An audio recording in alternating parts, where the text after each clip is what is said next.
Thanks for joining us from the Ohio AgNet, voice you know with the news you trust studio, sponsored by BASF, where you can count on the trusted performance of Allevo seed treatment to protect your soybean crop. I'm Joel Penorwood. Our leading story right now, the Ohio House and Senate have now passed House Bill 10. That's a fix to the pesticide certification changes made in the state budget. The bill restores the long-standing ability for non-licensed family members and farm workers to apply pesticides under the supervision of a licensed applicator.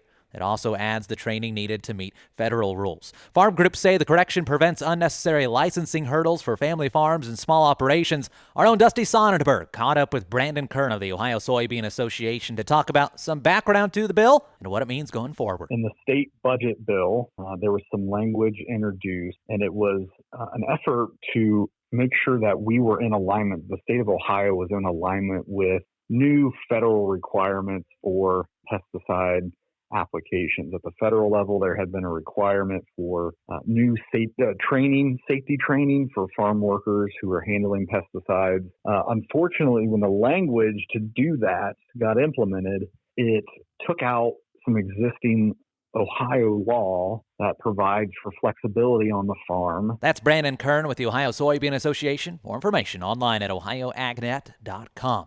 A bit warmer today than it has been, but will that last? Let's check in on the weather thanks to Seed Consultants. Simply better performance online at seedconsultants.com. Ryan. Sunny, warm, and dry here for your Friday. I'm Chief Meteorologist Ryan Martin. Quick forecast update for you. No major problems. Sunshine dominant. Temperatures way above normal today. It's just a beautiful afternoon. Tomorrow, I think we see a little bit of cloud cover trying to build in late afternoon and evening as a frontal boundary passes by to our north. That frontal boundary does usher in slightly cooler temperatures for Sunday, but I think still an above normal finish to the weekend here. Dry weather continues to start next week, and Monday looks great. Tuesday, some clouds and maybe a few hit and miss of scattered showers in over southern parts of Ohio. And then we gear up for a much bigger round of moisture to finish next week and go into the weekend.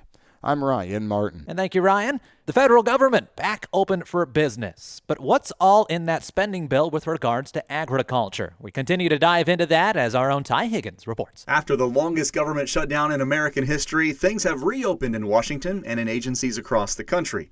The stopgap bill passed by lawmakers and signed by President Trump will only fund the government until the end of January. But for many aspects of agriculture, the bill goes a lot further.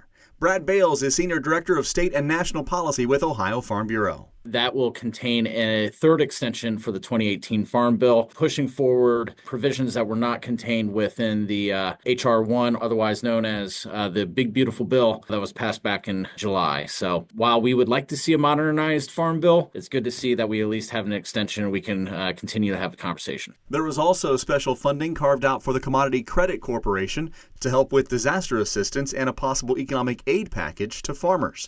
On top of that, additional funding for USDA and FSA. Before the shutdown, there's 12 appropriations bills, or basically bills that fund our federal agencies. Out of those 12, there were 3, USDA being one of them that was in the continuing resolution. So what that means is USDA will be funded through the end of the fiscal year, which ends on September 30th. So just to make sure I'm hearing you right, let's say the funding runs out again at the end of January, the government shuts down, USDA stays open? That's correct. You can watch the entire conversation with Ohio Farm Bureau's Brad Bales online now at ohioagnet.com and on our YouTube channel. I'm Ty Higgins reporting. Thank you, Ty. One more piece of news as the latest numbers from the Association of Equipment Manufacturers are out, showing tractor and combine sales continue to slide. Preliminary October data reveals total tractor sales were down nearly 20% from a year ago, and the biggest drop in large four-wheel drive models falling more than 56% from last October. Market numbers coming up next. When you're buying seed, there's more to a transaction than money. You're exchanging time and trust, hoping each decision adds up at harvest. Seed consultant sales professionals don't take that lightly. With products made to excel in the Eastern Corn Belt and agronomic knowledge that stands up to the test, we're all about the same things you are: reliability and results. Buy into a better seed experience. Visit seedconsultants.com to view our corn and soybean lineup.